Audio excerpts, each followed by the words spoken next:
롯데 자이언츠는 창단 2년째인 1983년 말 당시 육상 100m 한국 신기록 보유자인 서말구를 선수 겸 트레이닝 코치로 스카우트했습니다. 야구를 전문적으로 하지 않은 사람을 선수로 영입한 것은 국내에선 사상 최초였습니다. 그럼에도 서말구는 계약금 2천만 원에 연봉 1,500만 원으로 특급 선수에 해당하는 파격적인 대우를 받았습니다. 롯데가 그에게 기대한 역할은 무엇이었을까요? 바로 빠른 발을 이용해 경기 흐름을 일순간에 뒤집을 수 있는 대주자였습니다. 하지만 서말구는 롯데에 속해 있었던 1984년부터 1986년까지 단 한 경기도 출전하지 못했습니다. 타격과 수비 없이 달리기만 하는 선수는 실제로 야구장에서는 너무나 비효율적이었습니다. 그런데 롯데의 상상력이 메이저리그에선 곧 현실이 될 전망입니다. 타격과 수비를 맡는 한 야구 선수가 누상에 진출하게 되면 주로만 다른 전문 선수가 대신하는 지명주자 제도를 메이저리그에서 새롭게 실험하고 있다고 합니다. 이미 팀 내 도루 1위를 질주하고 있는 한국 메이저리거 배지환, 김하성 선수의 가치가 메이저리그 사무국이 추진하는 혁신과 함께 더 높아질 전망인데요. 자세한 소식 일상일보에서 전달해드릴게요.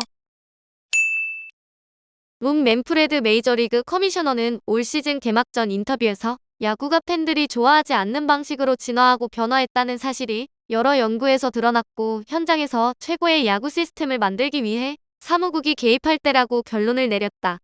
야구를 가장 인기 있었던 때로 되돌리겠다라는 굳은 각오를 밝힌 바 있는데요. 실제 미국 스포츠 비즈니스 저널이 지난 16년 동안의 주시청 연령대를 분석한 결과 메이저리그의 평균 시청 연령은 52세에서 57세로 늘어 미국 프로농구의 43세와 큰 차이를 보였는데요. 젊은 층의 이탈이 더 극적이었습니다. 13에서 17세 시청자 중 NBA를 가장 좋아한다고 답한 비율은 57%였지만 메이저리그를 좋아한다고 답한 비율은 겨우 4%밖에 되지 않았기 때문이죠. 이처럼 고령화가 메이저리그의 주된적으로 밝혀지며 메이저리그도 이제 바뀌기 시작했습니다. 생존을 위해서라도 아재 스포츠에서 벗어나 Z세대를 끌어들여야 한다는 것이 지상 과제가 됐죠. 이에 2023 시즌을 앞두고 메이저리그 사무국은 규칙 개정에 나섰는데요. 특히 시간적 여유가 있는 사람들이 느긋하게 파크라고 불리는 야구장에 앉아 한적함을 즐기는 대신 평균 3시간이 넘는 경기 시간을 줄이고 경기 내용도 더 박진감 있게 만들어 다이나믹한 Z세대 맞춤형 스포츠로의 변신을 위한 혁신에 나섰습니다. 그리고 이는 메이저리그에 속한 발빠른 주자들에게 희소식으로 전달되었습니다. 베이스 크기를 늘리는 한편 투수들의 견제 횟수에 제한을 둔 것이죠. 룰 변화 덕에 발빠른 주자들이 도루하기 더없이 좋은 환경이 만들어진 것입니다. 베이스 크기가 커지면서 1루와 2루, 2루와 3루 사이 거리는 11.43cm 더 가까워졌는데요. 간발의 차이로 세이프와 아웃이 갈리는 상황에서 결코 무시할 수 없는 차이입니다. 그리고 세 번째 견제구에서도 주자를 잡지 못하면 투수 보크가 나오도록 하면서 영리한 주자들은 마음먹고 리드 폭을 넓히고 있죠. 지난해 30도루 이상은 리그 전체에서 6명에 불과했습니다.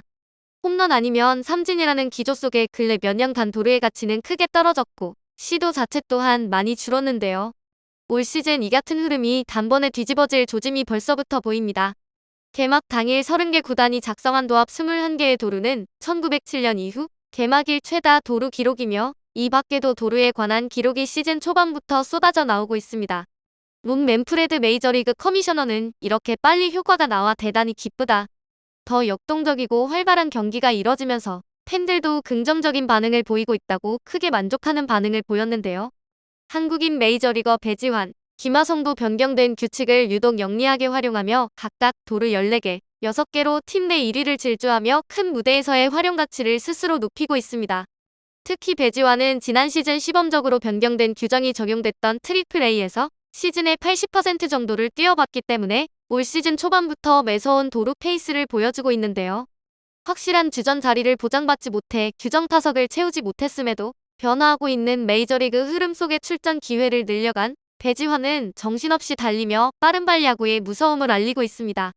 벌써부터 한 경기에 2개 이상의 도루를 기록하는 멀티 도루 경기를 4차례 펼쳤고 도합 14개의 시즌 도루는 메이저리그 전체 3위에 해당하는 기록입니다. 배지환과는 달리 올 시즌 변경된 규정에 적응이 필요했던 김하성도 특유의 주루 센스로 이를 10분 활용하는 모습입니다. 특히 지난 미네소타와의 경기에서 팀을 승리로 이끈 결승 득점은 타격과 수비가 아닌 주루에서 그의 능력을 볼 수 있었던 대표적인 장면이었는데요. 이날 7번 타자 2루수로 선발 출전해 김하성이 기록한 4타수 1안타, 1득점의 기록은 평범했지만 경기 내용은 특별했습니다. 4회 2사 1루 기회에서 좌익수 뜬공으로 물러난 김하성은 1대1로 팽팽히 맞선 7회 상대팀 송구 실책으로 출루에 성공했습니다. 유인구에 어설프게 딸려나간 배트에 땅볼 타구가 됐음에도 1루에 전력 질주한 김하성의 상대팀 1루수 알렉스 키릴로프는 허둥지둥됐고 급하게 공을 던진 바람에 1루 송구가 높게 날아갔는데요. 1루 커버에 들어간 투수 잭슨은 공을 잡느라 발을 베이스에 대지 못해 김하성의 출루를 허용하고 말았습니다. 이후 후속타자 볼넷으로 2루를 밟은 김하성은 오스틴 놀라타석 때 허를 찌르는 3루 도루에 성공했는데요. 무사 주자 1, 2루 상태에서 놀라가 번트를 대려고 하자 상대팀 내야는 전진 수비를 펼쳤고 2루에 있던 김하성이 텅 비어있는 3루 베이스를 보고 센스 있게 3루로 내달린 것이죠. 김하성의 올 시즌 6호 도루이자 올 시즌 팀 내 도루 1위에 등극하는 순간이었습니다.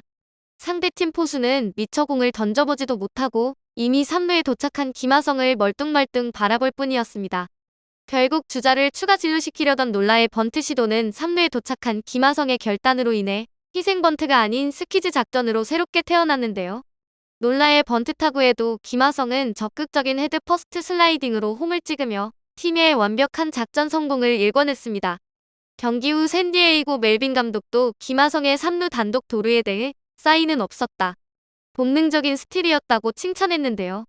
이처럼 누상에서 두 한국인 메이저리거가 보여주는 빛나는 주루 플레이와 활용 가치는 앞으로의 메이저리그 변화 트렌드에 꼭 들어맞는 어필이라 할 수 있습니다. 실제로 메이저리그 사무국이 Z세대 맞춤형 스포츠로의 변신을 위한 또 다른 혁신에 나서고 있기 때문입니다.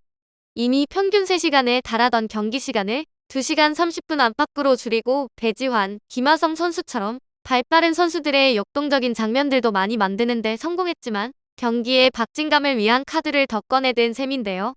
미국 현지 매체들이 보도한 바에 따르면 메이저리그 사무국은 2019년부터 파트너십을 맺고 있는 애틀랜틱 독립리그와 협업해 지명주자 룰을 새롭게 실험한다고 밝혔습니다.